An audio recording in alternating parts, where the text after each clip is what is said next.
لیکن خواجہ سرا کا بچہ پیدا کرنے سے رہا۔ ایک دن میرا دیور میرے کمرے میں آیا اور ہاتھ جوڑ کر بولا، بھابھی میرے لیے بچہ پیدا کرو گی؟ نہیں تو میں مر جاؤں گا۔ دیور کی بات ماننے کے سوا کوئی چارہ نہیں تھا۔ پھر رات کو اپنے شوہر سے فارغ ہوئی تو دیور کے کمرے میں چلی گئی۔ کمرے کی لائٹ پہلے سے ہی بند تھی۔ جب میں نے جیٹ سے اپنا پہلا راؤنڈ مکمل کیا اور جو چہرہ میرے سامنے آیا تو قدموں تلے سے جان نکل گئی، کیونکہ میرا دیور آج پھر سے میرے پیچھے پڑا ہوا تھا۔ اس کا بس ایک ہی مطالبہ سن کر میں پریشان ہو گئی تھی۔ میں نے اسے سمجھانے کی بہت کوشش کی تھی، لیکن وہ میری کوئی بات سننے کے لیے تیار ہی نہیں تھا۔ وہ اپنی خواہش کو دہرائے جا رہا تھا۔ ابھی کچھ دیر پہلے جب میں کچن میں کام کر رہی تھی تو وہ زبردستی کچن میں آ کر بیٹھ گیا اور مجھے عجیب نظروں سے دیکھنے لگا۔ میں نے اسے باہر جانے کے لیے کہا، کیونکہ ایسے میں اطمینان سے کھانا نہیں کھا پا رہی تھی۔ تب اس نے کہا، پہلے میری بات ماننے کا اقرار کریں، پھر اس کے بعد میں آرام سے چلا جاؤں گا۔ پلیز بھابھی مان جائیں، ایک بار میری خواہش پوری کر دیں، صرف ایک بار، اس کے بعد میں آپ سے کبھی کچھ نہیں کہوں گا۔ وہ منت سماجت کرنے لگا اور پھر مجھے اس پر اتنا غصہ آیا، مطلب یہ تو ماننے کی بات تھی، جو وہ مطالبہ کر رہا تھا اسے تو مر کر بھی پورا نہیں کر سکتا۔ میں شادی شدہ باعزت عورت تھی، بیوی کے ہوتے ہوئے مجھ سے ایسی خواہش کر رہا تھا۔ میں تب جب میں اس کی بڑی بھابھی تھی، بڑی بھابھی کو ماں کا درجہ دیا جاتا ہے، لیکن اس نے مجھے نہ جانے کیا سمجھ لیا تھا۔ کچھ ہی دیر بعد میری دیورانی اپنے کمرے سے نکلی تو میں بوکھلا گئی، کہیں وہ اپنے شوہر کی بات نہ سن لے۔ اس نے بہت ہی خوبصورت لباس پہن رکھا تھا، بلا شبہ وہ بے حد حسین تھی۔ میں عورت ہونے کے باوجود اس سے مبہوت ہو کر دیکھے جا رہی تھی۔ میرے اس طرح سے غور کرنے پر وہ شرما گئی اور کہنے لگی، کیا بات ہے بھابھی، آپ مجھے بہت غور سے دیکھ رہی ہیں؟ تب میں نے کہا، ماشاءاللہ تم بہت حسین لگ رہی ہو۔ یہ کہتے ہوئے میں نے اس سے نظریں چرائیں۔ نہ جانے کیوں مجھے اپنا آپ اس کے سامنے مجرم سے لگتا تھا۔ وہ اس قدر حسین تھی، اس میں بظاہر کوئی بھی کمی نہیں تھی، پھر نہ جانے کیوں میرا دیور اسے چھوڑ کر میرے پیچھے پڑا رہتا تھا۔ حالانکہ میرے دیور کی محبت کی شادی تھی، اس نے پورے خاندان والوں سے ضد کر کے الشبہ سے شادی کی تھی۔ کہتے ہیں کہ جو حاصل ہو جائے اس کی قدر نہیں رہتی، شاید الشبہ کے ساتھ بھی یہی ہوا تھا۔ الشبہ میرے دیور کو حاصل ہو گئی تھی، وہ اسے چھوڑ کر میرے پیچھے گھومتا تھا۔ میں صاف رنگت کی قدرے فربی مائل پرکشش عورت تھی، مگر الشبہ بہت جوان اور حسین لڑکی تھی۔ اس کے باوجود وہ مجھ سے جو مطالبہ کرتا تھا، میں شرم سے پانی پانی ہو جاتی تھی اور دل کرتا تھا اپنے دیور کا منہ توڑ کر رکھ دوں۔ میں اپنے دیور سے کترانے لگی تھی، چھپنے لگی، مگر وہ ہر وقت سر پر سوار رہتا، نہ دن دیکھتا نہ رات، جب دل چاہتا کمرے میں گھس آتا تھا۔ ایک دن میں اپنے کمرے میں بیٹھی ہوئی تھی، میرے شوہر 2 دن کے لیے اسلام آباد گئے تھے۔ جب رات کے وقت میرا دیور میرے کمرے میں آ گیا، اسے دیکھ کر میں بری طرح سے پریشان ہوئی تھی۔ میرے ذہن میں وہی بات گونجنے لگی جو وہ کچھ دنوں سے میرے ساتھ کر رہا تھا۔ میرے بچے بھی اپنے کمرے میں تھے اور انہیں گہری نیند سلانے کے بعد ہی میں اپنے کمرے میں آئی تھی۔ اب مجھے اپنے فیصلے پر پچھتاوا ہو رہا تھا، کاش میں اپنے بچوں کے کمرے میں ہی رک جاتی۔ میرا دیور میرے سامنے آیا، اس نے دروازہ بند کر دیا اور میرے قریب آ کر بیٹھ گیا۔ میں نے اسے کہا کہ فوراً میرے کمرے سے باہر چلے جاؤ، میں تمہارا مطالبہ نہیں مان سکتی۔ لیکن میرے دیور نے ہاتھ جوڑ دیے اور کہنے لگا، بھابھی خدا کا واسطہ ہے، میری بات مان لیں پلیز، مجھے آپ سے ایک بچہ ہی تو چاہیے۔ میں کون سا کچھ زیادہ مانگ رہا ہوں، بچہ تو اسی گھر میں ہی رہے گا، کسی کو پتہ بھی نہیں چلے گا وہ بچہ میرا ہے یا بھائی کا ہے۔ اس کی باتیں سن کر میرے کانوں سے دھواں نکلنے لگا۔ اس نے مجھے ایک ایسی عورت سمجھ لیا تھا۔ مجھے بہت دکھ ہوا، میرے دیور کو تو جیسے میرا خیال ہی نہیں تھا۔ میں نے اپنے دیور سے کہا، اپنی بیوی سے ایسی خواہشات کیا کرو، یہ اس کی ذمہ داری ہے، تمہیں اپنی بھابھی سے ایسی بات کرتے ہوئے شرم نہیں آتی؟ میری بات پر وہ مایوسی سے بولا، اس میں آپ کی والی بات نہیں۔ اس کا عجیب سا جملہ مجھے ہکا بکا کر گیا۔ میرا دیور شرم و لحاظ بھلا چکا تھا۔ میں صدمے سے نڈال ہو گئی تھی۔ 1 منٹ سے پہلے میرے کمرے سے دفع ہو جاؤ، ورنہ تمہاری بیوی کو یہیں پر بلا لوں گی اور اسے سب کچھ سچ سچ بتا دوں گی۔ اپنا آپ مجھے اس کے سامنے مجرم لگتا ہے۔ میں نے اسے دھمکایا تو اس کے جملے پر مجھے حیرت کا شدید جھٹکا لگا، جب وہ گھبرانے کی بجائے اطمینان سے بولا، بھابھی مجھے کسی کی پرواہ نہیں ہے اور میری بیوی کو بھی اعتراض نہیں، وہ جانتی ہے آپ کو اور میرا بہت اچھا تعلق ہے، میں آپ کے علاوہ کسی سے بچہ نہیں چاہتا۔ وہ مسلسل منتیں کرنے لگا، میرا دماغ گھوم گیا۔ یک دم تیش میں آ کر میں نے اسے کالر سے پکڑا اور دروازے کے پاس لا کر دھکا دیتے ہوئے اپنے کمرے سے نکال دیا۔ میرا دل اداس ہو گیا۔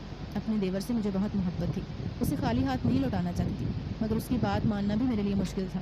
شوہر کو پتہ چلتا تو نہ جانے وہ کیسا محسوس کرتا۔ دیور کا آس بھرا لہجہ اور التجائیہ نظریں مجھے بے چین کر دیتی تھیں۔ ساری رات بے چینی سے کروٹیں بدلتی رہی۔ صبح اٹھی تو میری دیورانی گھر کی صفائیاں کر رہی تھی۔ میں کچن میں چلی گئی۔ دیور دبے پاؤں کچن میں آ گیا اور میری مدد کروانے کے بہانے میرے قریب آتا وہیں درخواست دہرانے لگا۔ اس کی ضد تھی کہ میں اسے باپ بننے کی خوشی دوں۔ میں نے کچن سے نکلنا چاہا تو اس نے میرا ہاتھ پکڑ لیا۔ اس کی جرت پر مجھے غصہ آیا اور میں نے اسے بری طرح اس کی بیوی کے سامنے ہی برا ہوا۔ سارا دن میں کچن میں ضائع کر دیتی تھی۔ الشبہ صرف دوپہر کا ہی تو کھانا بناتی تھی، جو میرے شوہر کو کبھی کبھی چھٹی کے روز نصیب ہوتا تھا، مگر انہیں وہی کھانا یاد رہا۔ عجیب مرد تھے، دونوں بیویاں میسر تھیں تو دوسری عورتوں کے پیچھے پڑے رہتے تھے۔ پہلی بار میں نے محسوس کیا میرا شوہر الشبہ کو چھپ چھپ کر دیکھتا تھا۔ اس نظر میں مجھے ہوس ناچتی ہوئی دکھائی دیتی تھی۔ یہ جو کچھ بھی میرے گھر میں ہو رہا تھا نا، میری سمجھ سے باہر تھا۔ میں شوہر سے کیا گلہ کرتی جب میرا دیور مجھ سے اتنی نازیبا باتیں کرنے لگا تھا، اشاروں کو نائیوں میں میرے اور شوہر کے درمیان تعلق کا پوچھتا، کبھی میرے چھوٹے بیٹے کا نام لے کر پوچھتا، بھابھی احمد 4 سال کا ہو گیا؟ کوئی خوشخبری نہیں سنائی۔ میں ایسے سوالات پر ضبط کر کے رہ جاتی۔ کچھ عرصہ پہلے تک سب ٹھیک تھا، میرے دیور کی شادی کے بعد تو دونوں بھائیوں کا دماغ خراب ہو گیا، عزت احترام بھول گئے تھے۔ میں شوہر سے نالا رہنے لگی۔ گھر میں آنے والے اس بدلاؤ سے جہاں میں بے حد پریشان رہنے لگی تھی، وہیں میری دیورانی کے چہرے پر ہمیشہ وہی سکون اور ٹھہراؤ محسوس رہتا تھا جو میں پہلے دن سے دیکھتی آ رہی تھی۔ مگر میری تو نیندیں اڑ چکی تھی، دیور کی ضد ختم نہیں ہو رہی تھی۔ شوہر کو یہ سب بتا کر دیور کو برا نہیں بنانا چاہتی تھی۔ نہ جانے کیوں ابھی تک میرا دل کسی کونے میں میرے دیور کے لیے محبت موجود تھی، حالانکہ جیسی عجیب باتیں وہ مجھ سے کرنے لگا تھا، اس کے بعد تو میں پلٹ کر اس کی شکل بھی نہ دیکھتی۔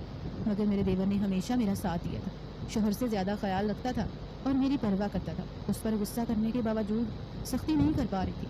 ہمارا ماحول کوئی پردے والا بھی نہیں تھا۔ میری اپنے دیور سے بہت دوستی تھی، ہم ساتھ کھاتے پیتے ہنستے کھلکھلاتے تھے اور وہ اکثر میرے گلے بھی لگ جایا کرتا تھا، لیکن اس کی بری نظروں یا برے لمس کو میں نے کبھی بھی محسوس نہیں کیا تھا۔ اب اچانک وہ مجھ سے عجیب سا مطالبہ کرنے لگا تھا۔ مجھے شک ہوا کہ اس کے پیچھے کوئی بڑی وجہ تھی۔ میرے دیور اور الشبا کی شادی کو بھی صرف 3 مہینے ہوئے تھے۔ الشبا کی خوشخبری نہیں تھی۔ میرا دیور بچوں کا شدائی تھا، ہر وقت کہتا میں اپنی بیوی سے بہت محبت کروں اور میرے ڈھیر سارے بچے ہوں۔ اب وہ الشبا سے کھینچا کھینچا رہنے لگا اور مجھے دیکھتا رہتا تھا۔ مجھے لگا میرے دیور کا اپنی بیوی سے دل بھر چکا تھا۔ جب بھی بچے کی بات ہوتی میرا دیور سب کے درمیان بول دیتا، میں چاہتا ہوں میرے بچے بھابھی پر جائیں۔ میں سٹ پٹا کر رہ جاتی تھی۔ الشبا سادہ لڑکی تھی، مسکرا کر اس کی ہاں میں ہاں ملاتی۔ میں اسے بتا نہیں پائی اس کے شوہر کا کیا مطلب تھا۔ ایک رات میں اپنے دیور اور الشبا سے بات کرنے کے لیے ان کے کمرے کی طرف آئی۔ میں چاہتی تھی کہ اپنے دیور کو الشبا کے سامنے سمجھاؤں، صاف الفاظ میں تو نہیں، لیکن میں ڈھکے چھپے الفاظ میں اسے یہ بتا دینا چاہتی تھی کہ میں الشبا کو بھی یہ سب کچھ بتا سکتی ہوں۔ میرے دیور کی محبت کی شادی تھی اور لڑکی کوئی کھلونا نہیں ہوتی کہ جسے استعمال کر کے چھوڑ دیا جاتا۔ مجھے لگ رہا تھا کہ میں اپنے دیور کو پیار سے سمجھاؤں گی، اس کی محبت کا احساس دلاؤں گی تو وہ شرمندہ ہو جائے گا اور میری بات مان لے گا۔ مگر اپنے دیور کی باتیں سنی تو میں مزید پریشان ہو رہی تھی۔ وہ دونوں آپس میں باتیں کر رہے تھے۔ میں بچوں کے بغیر نہیں رہ سکتا، تم جانتی ہو بچوں کے بغیر زندگی ادھوری لگتی ہے۔ مجھے میرا نام آگے چلانے والا چاہیے، میں لاوارث نہیں مرنا چاہتا۔ میرا دیور سر پکڑ کر پریشانی سے بول رہا تھا۔ میں چونک گئی، مجھے لگا وہ میرے اور الشبا کے ساتھ ڈبل گیم کھیل رہا ہے۔ اس کے سامنے بیچارگی کا رونا روتا تھا اور مجھے مکھن لگاتا تھا کہ میرے جیسا بچہ چاہیے۔ مگر الشبا کے جواب پر مجھے جھٹکا لگا تھا۔ وہ بولی، میں آپ کو بچہ کیسے دے سکتی ہوں، یہ میرے بس کی بات نہیں ہے۔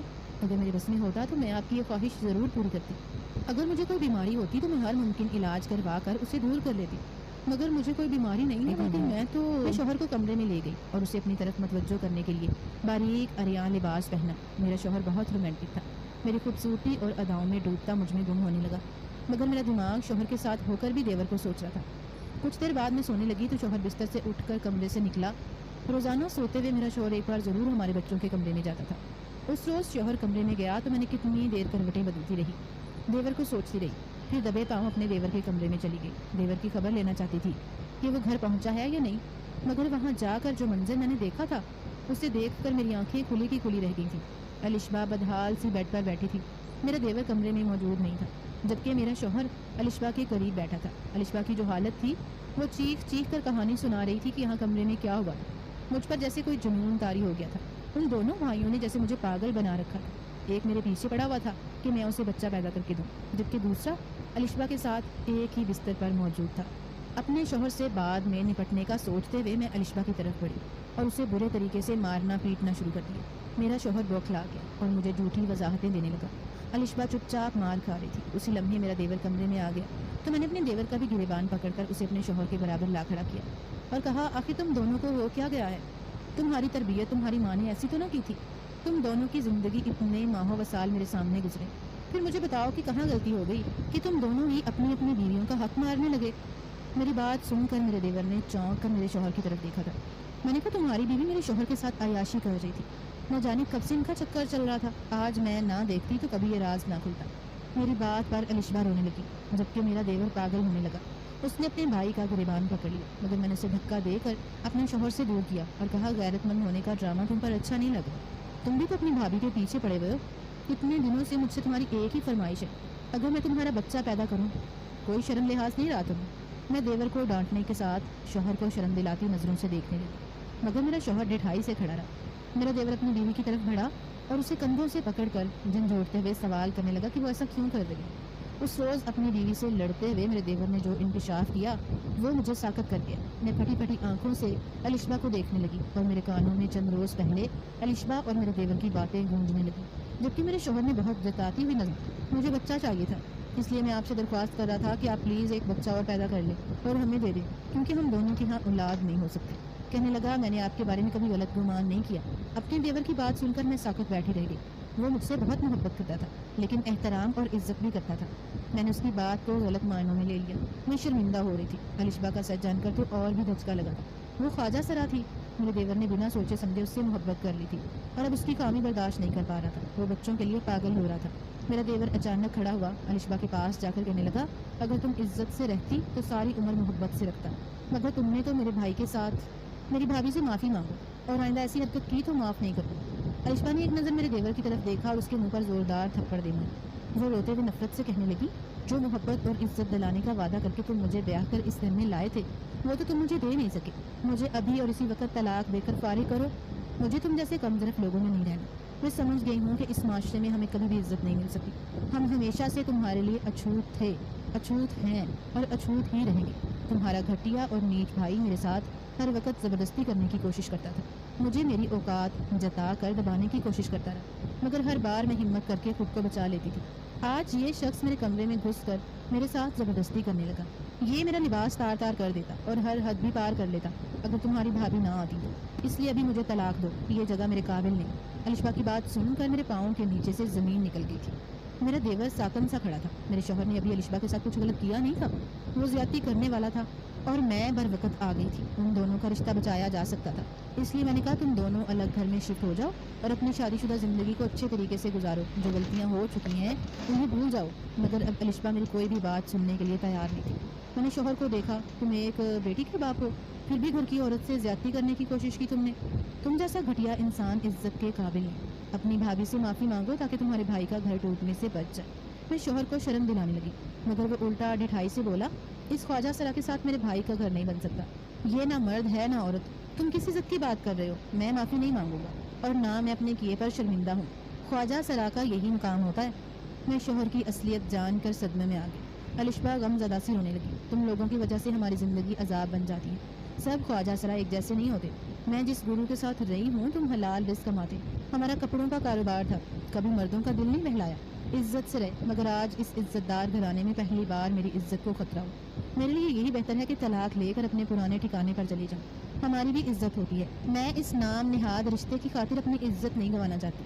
الشبا کے الفاظ پر میں زمین میں گھڑ گئی۔ میرے دیور نے اس کی بات شرمندگی سے الشبا کو روکنے کی کوشش نہیں کی تھی، اس نے طلاق دے کر الشبا سے معافی مانگی، مگر وہ جواب دینے کی بجائے ایک نفرت بھری نظر میرے شوہر پر ڈال کر چلی گئی۔ میرا دل کانپ گیا، میں سمجھ گئی الشبا کی آہ میرے شوہر کو برباد کر دے گی۔ الشبا چلی گئی، میں کتنے دن گھبراہٹ کا شکار رہی۔ میرا دیور کمرے میں بند پڑا رہتا تھا، شوہر پر کوئی اثر نہیں ہوا۔ پھر ایک روز میرے شوہر کو کچھ ڈاکوؤں نے اکیلے میں گھیر لیا، اس کا موبائل، پیسہ، گاڑی چھین کر اسے بری طرح مارا اور قتل کر کے چلے گئے۔ وہ جگہ ویران تھی، 3 دن اس کی لاش پڑی رہی، کسی کو خبر نہیں۔ پولیس نے تلاش کیا تو اس کی لاش گل سڑ رہی تھی، بدبو اور جراثیم کی وجہ سے اسے غسل تک نہیں دے پائی اور کپڑا لپیٹ کر دفنا دیا۔ میں اپنے شوہر کے انجام پر بری طرح ڈری ہوئی تھی، عدت پوری ہوئی تو پریشان ہو گئی، بھائی بیرون ملک رہتے تھے، کوئی ٹھکانہ نہیں تھا۔ تب دیور نے جھجک کر نکاح کا کہا تو میں مان گئی۔ اب میرا دوسرا شوہر اور میں سکون بھری زندگی گزار رہے ہیں۔ اس شوہر سے میرے 3 بچے ہیں، الشبا سے میں دوبارہ کبھی نہیں مل پائی۔